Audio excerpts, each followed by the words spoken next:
lang issues, pero mao na siya ang sometimes murag in terms of communication mao gyud na ang parang common bitaw na ibang department tapos hindi masabihan ng head, sumasyak ang head. How about sa lower case mo? Sa lower Mga case? staff Sa lower case ng keyboard. Sa lower Sa until low sa level. upper Low level. What do you mean? Like, kaya ako, staff naman ko. Opo, Tapos yun. mga ang Tapos kalaban information. ako si chairman. Yan na? Yan na? Communication po. Hindi ko lang ako yung chairman. Yung information po. Like, Communication. naka-centralized ba siya or decentralized? Oh, actually both. Both naman. When it comes to everything na gusto iparating nila ng mga boss, nila sir, mga top level managers, ipaagin yun nila. Actually, different courses. So, when we say parang internal arrangement na SOPs, pag may ganito, ito ang gawin ninyo. May event tayo during that day, ito ang flow. Parang, let's say for example, may bago tayong hire, siya ng bagong head, effective immediately, effective on this day, ito ang mangyari, ganyan. May bago tayong package na i-offer, ito ang gawin ninyo. So, all of that, na-decide ng top level managers, ipaagin na nila ang internal memo. So, through the HR. So, ipa-course through na siya, pababa, pagpadulong sa mga head, tapos ang head i-echo nila sa mga staff. So, apart from that, there are also times na hindi na sila magdaan ng formalities na or internal memo. In some cases, good, parang naman may group chat, like as a whole company, di ba? Naman siya yung group chat per department, yung mga medtech, mga lab, na sila, pharmacy, outpatient department, dialysis, na siya yung official group chat sa messenger, each department. Apart from that, may nag-use din kami ng Viber. So sa Viber, na-add ito yung group chat ang tanan, medical, department heads ng mga medical staff with the VP for operations. Meron din group chat ang mga management committee. So sila mga boss, the chairman, the board, the president, the vice president, yung mga VP na sa ito siya. Ito, except for the medical consultants. Yan sila, may group chat din yan sila.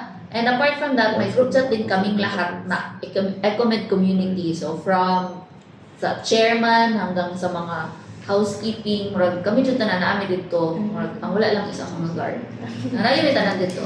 So when you say na kami gusto ipa-course through, sometimes makita naman din nila sir sa group chat, pero sometimes maagi po dyan ang katong level dito, agi pa sa head, o sa So, paano po how does the organization mag-compensate gani para mag-stay ang mga staff po? how would you say compensation, like salary? Yes, Or ang mga benefits? benefits. So, I cannot say for sure sa ibang medical staff ko, o sa medics, or person nurses, the starting is 19.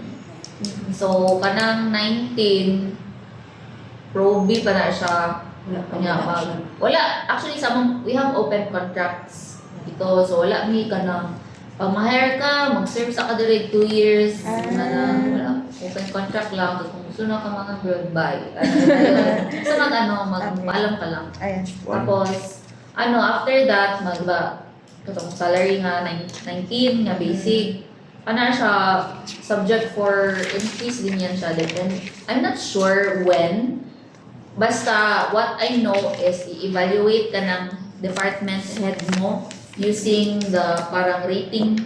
Dili siya ka ng verbal, mag-use siya rating, then na general average. Tapos if parang makapasa ka, and then may comments din kung anong comments sa'yo ng head mo, submit that to HR, tapos if approve, parang dyan ka pa magbigyan ng salary if deserved. Siya. Kung guwapo yung performance, maka-receive ka ng salary, but it's not fixed na, di ba parang sa iba, if I'm not mistaken, ang DMSF before guys, ako students, DMSF man akong di-interview. Back then, parang 1K per year sila increase. So parang, depende nun gapon sa performance. Pero like, siya, parang guaranteed na if, yung mga 1K ka diretso per year. Sa amin kasi hindi, parang hindi siya yearly.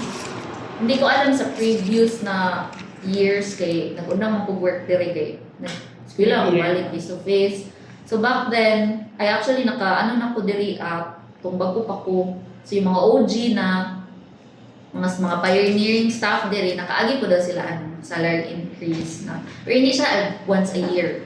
Murag 2 years. Ang dili siya depende sa mood guys. Depende kung ano na mga staff sige. Bigyan ng jacket. Yan na. So, on behalf of that po, Ma'am Ba, ginaon sa pag-evaluate and support ang mga performances sa mga nurses, like kanang continuing sa pag-develop sa professionalism, good ma'am. Huwag silang ano. Parang retraining, ganyan. Is there a seminar? Actually, wala. Pero in trainings and seminars, required yun to meet. But, actually, covered ng company yung trainings namin. Let's say, for example, Yung actually, fee, isa siya sa... ma'am, sa fee. Yeah. Actually, appeal na siya sa benefits na mong nadawat diri kay covered amo ang trainings like BLS, ACLS. Recently, ako PHTLS kasali din ng pre-hospital trauma life support. Yan. Mga trainings and seminars, covered yan lahat ni company. But, yung mga like seminars lang, mag-join ka lang ng trainings lang would kay okay lang na siya, marag wala siya pangayoon from you, murag sige yung mag-training ka lang. Lang sila. For your, pero if katong mga BLS, ACLS, PHLS, medyo pricey kasi yun. Tapos, 2 years yung before ma-expire. So parang, sige, kami magbayad niyan, pero 1 year. Pero from the day yung nag-BLS ka, ACLS ka, tapos pag na-serve na to yung 1 year, okay, nag-delivery na kanila. Pero kung, let's say for example, nag-sign ka atong 1 year na BLS contract, tapos nag-resign ka, wala pa 1 year, bayaran mo kung magkano yung BLS na. Yan na siya. So, again, yung sa mga paano i-evaluate, again, I'm not sure anong tawag nung form na yun, pero the assessment tool was the use na is ay rating jud, like numerical yun, tapos with the average yun. Tapos, if para sa ilaha, go ni siya nga grade. Ano lang na ma'am, like sa daily lang na ninyo mo i-rate ma'am or not specific day lang or Not skills daily. Not daily.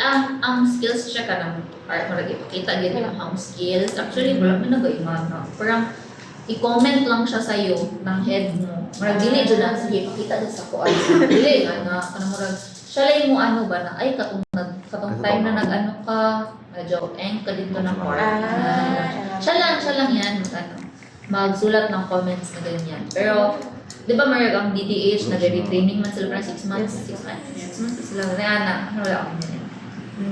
Ano ma'am ba, since di ba ang e-comment is outpatient siya ma'am, Yes. like in the terms of your decision making, good ma'am, like especially sa mga critical na mga issue, like kisa ang mostly ka-decide Anong critical issue? Depende kasi sa issue kung ano.